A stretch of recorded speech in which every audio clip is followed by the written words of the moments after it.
no matter who you are going to go through some tough times because failure will appear throughout the journey. And you got to realize that that's part of the game. So you have to put in so much more work than you might think you do. At least in my case, after 5 years of going at it with entrepreneurship, yes, I've made some money. Yes, I've gotten great client wins, great testimonials, and I'm proud of the wins that I've gotten for clients as far as what I do in business. However, at the end of the day, what matters the most is being fulfilled. And in order to even find fulfillment, I found that it really comes down to putting in so much freaking work that you're not even, you don't even have to do the work. It must be by choice. It must be by you wanting to put in that work even if you don't want to. And yes, that's called discipline. However, that's not the topic here. What is that it's just going to come down to so much freaking work, whether you're working on the right thing or on the wrong thing for a little bit, but it's going to take work. And yeah, discipline may come in because it may come down to doing the things that you don't want to do at the moment, because let's say you just feel lazy, or let's say you just don't feel like it, or maybe it's like me. I get up in the morning at like 6:13 a.m. and like last night I only had like 5 hours of sleep, and I'm normally used to 7 hours of sleep. And I get up and I'm just like, fuck, man, like, why am I up this early? you know? And it's just tough for me because I've trained myself to be a heavy sleeper. And I've told myself, oh, I'm just a heavy sleeper, this and that. And if I fight through it long enough, I will get to this where right now I'm pretty energetic, yet I've only had 5 hours of sleep. But you should have seen me this morning. I didn't even want to get up. And I was thinking, I'm going to go back to sleep. Most definitely, I'm going back to sleep. Fuck that, man. We got to give ourselves more time. And I'm not even talking about give yourself more time to complete the task, so don't do shit. What I'm talking about is being able to have more time throughout the day by waking up early. And this isn't me telling you should wake up early. This is more telling myself why I get up early and the benefits of getting up early for me, because I have more time to get shit done. And in this case, right now I have time to record this video, which at the end of the day, I'm documenting the journey. And it's been quite a journey already. It's been quite a journey already. However, the journey doesn't stop. And just because someone doesn't believe in you, or just because you're doubting yourself, or you may not believe in yourself because maybe you're in my position where after 5 years, you're like, I still haven't had that like big win in all caps. Like I still haven't made it, you can say. You're going to begin to doubt yourself in the way of, is this really worth it? Or am I even on the right track? You're going to doubt yourself so many times, and that's okay because it's part of the game.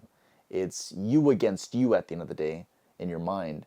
So you best know how to control your mind, control yourself to say, hey, no, snap out of it, bro. Snap out of it and get back to work. Yeah, you may have found so much failure along the way, but that doesn't mean that you're not headed towards your big win. And if I'm able to get this far and collect some wins, I'm pretty sure you're able to do it too. There's no doubt about it. Because at the end of the day, consistency wins. Just staying consistent, just staying in the game. John Paul DeJoria said to Omar Elatar from The Passionate Few when he was being interviewed about his life story, and Omar, the interviewer, said, so how do you, like, how is it that you've gotten this far? And like, how do you know what you're doing, right? Not exactly the question he asked, but same context. And John Paul DeJoria said, look, Omar, it really just comes down to who is willing to last the longest in the game, who is willing to just stay as consistent as possible.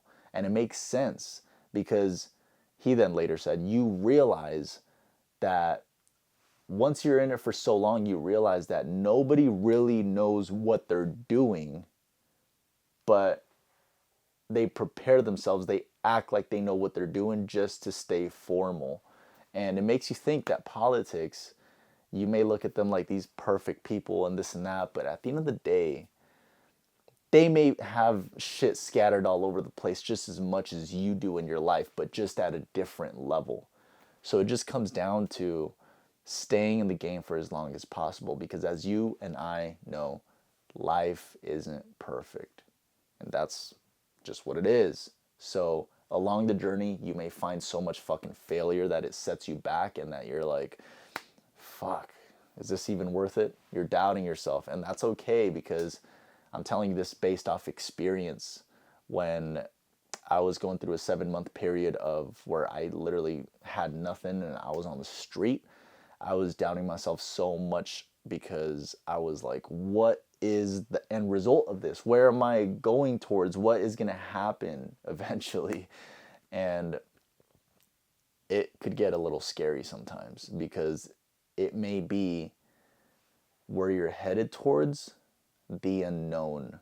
And sometimes stepping into the unknown is one of the most fearful things that one can go through, because they don't know what's going to happen. And it's almost like stepping into a room that's just dark and you don't know what's in there.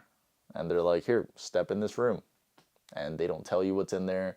They just tell you, sign this waiver so we're not liable for your safety.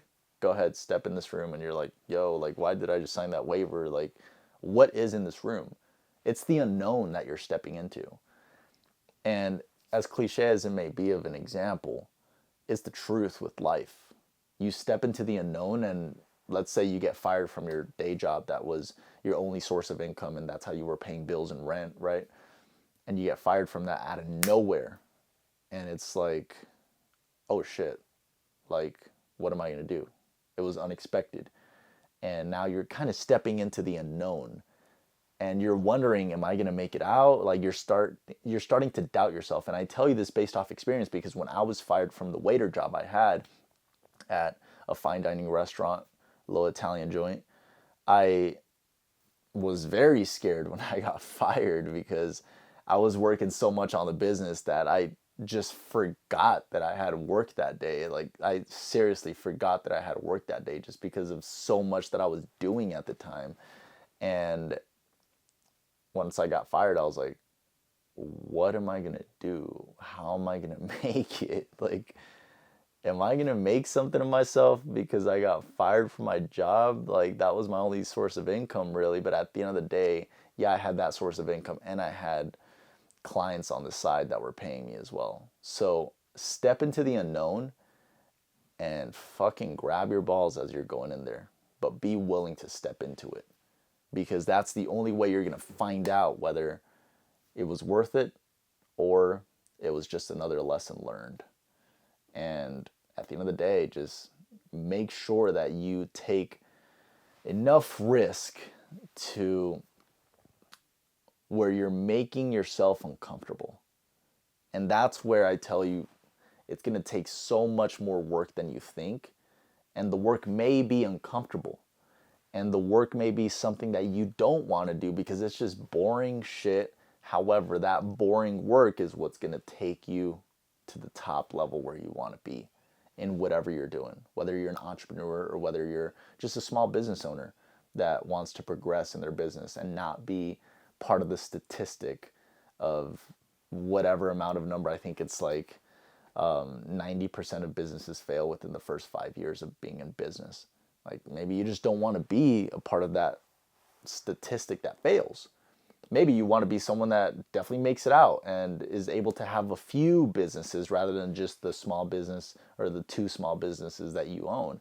It's going to come down to so much freaking work that you're going to have to take on the challenge of someone, knowing that someone somewhere is outworking you.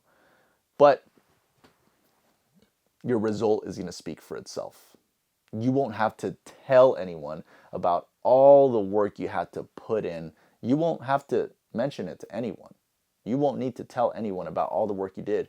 And which is why I document these days of my life.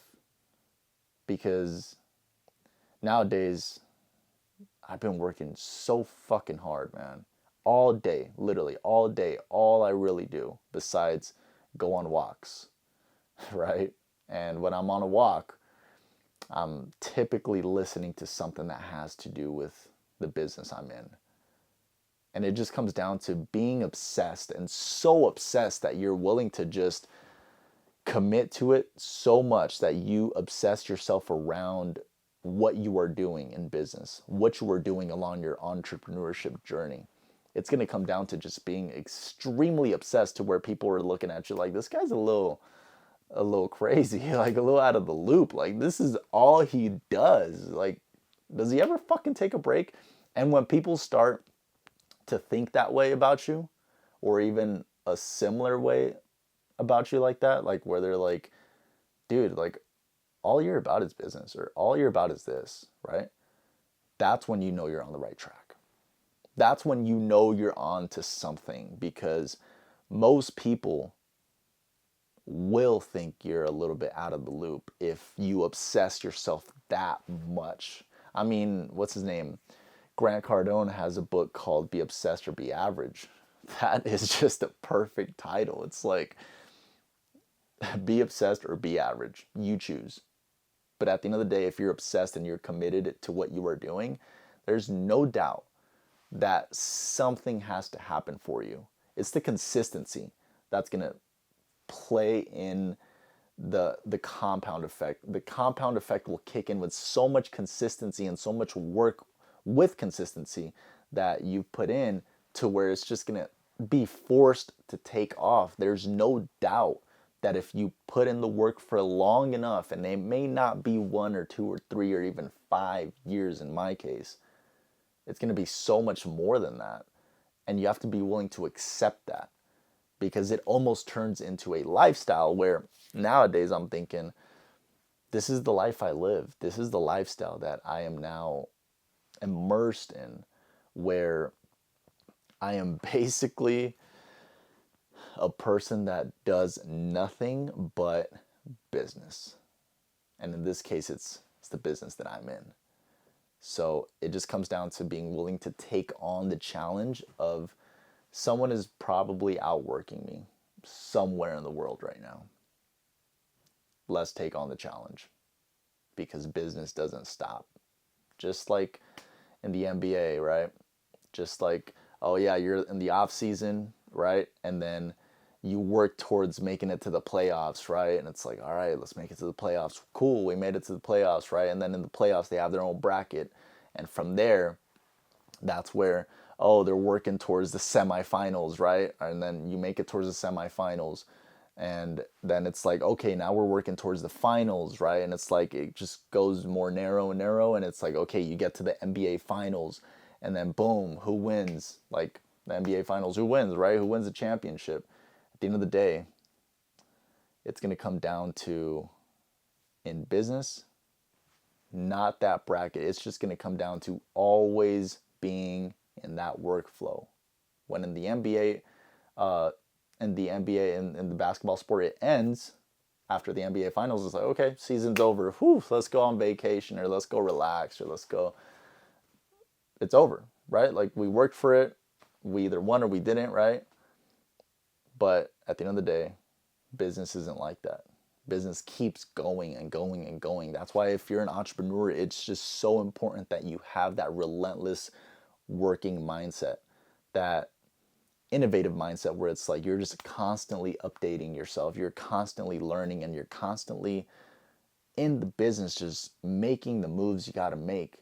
And working hard goes so far. Working hard can only take you so far. That's where leverage comes in, where you're leveraging other people's time, money, and efforts, and so on. But at the end of the day, yeah, they say, no, work smart, don't work hard, right? But you can't work smart if you don't have the experience to work hard, because you have to know what that feels like in order to even know what working smart feels like. It's going to come down to putting in the fucking work and having the grit and the balls to just work so freaking hard in the beginning, where it's like you have no other option, really. Be obsessed or be average, like Grant said. Be obsessed or be average. It's going to come down to that. So pick your poison, right? At the end of the day, it's going to be hard either way. And even if being average is easy, it's hard for the long run, for the long term. At least if you're someone like myself where it's like fuck being average, dude.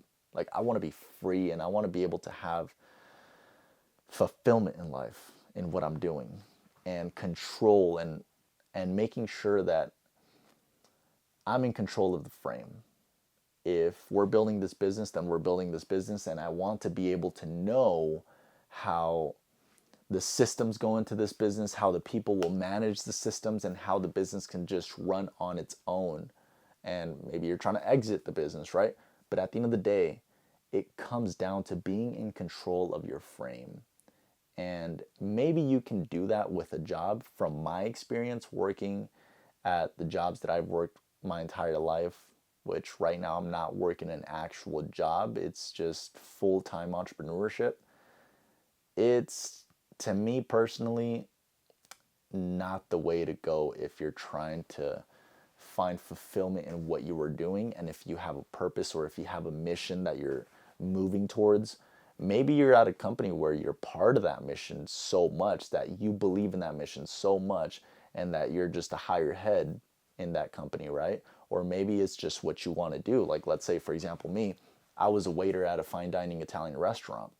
Post Malone ate there, the housewives ate there, so many wealthy people ate there. Not to say that average people didn't eat there, but it wasn't my mission to be a waiter for the rest of my life and just serve tables. That wasn't my mission. That's not my purpose here on earth. It's not my calling, you can say. But do I regret working there for 3 years?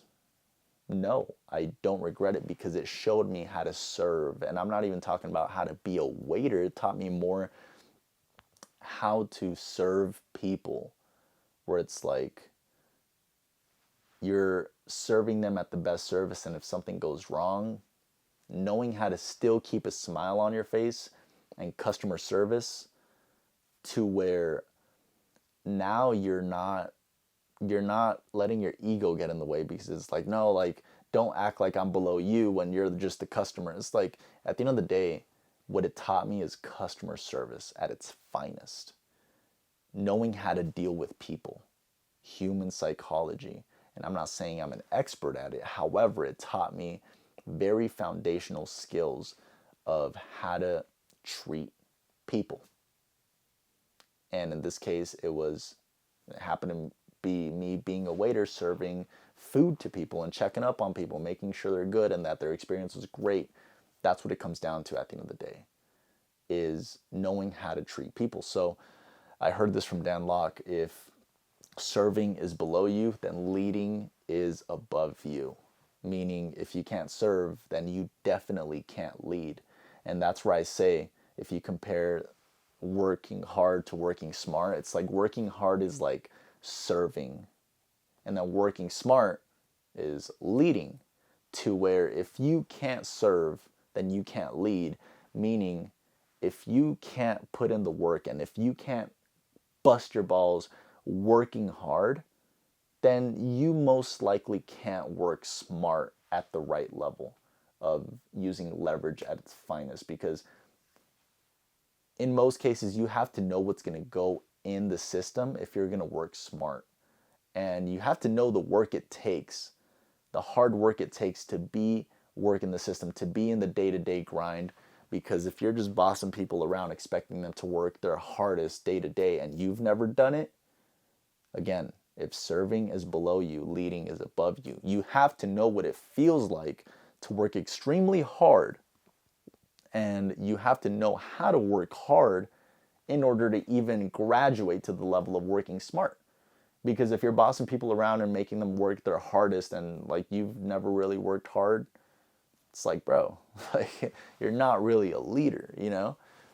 It's going to come down to knowing and accepting the fact that somewhere in this world, someone is out working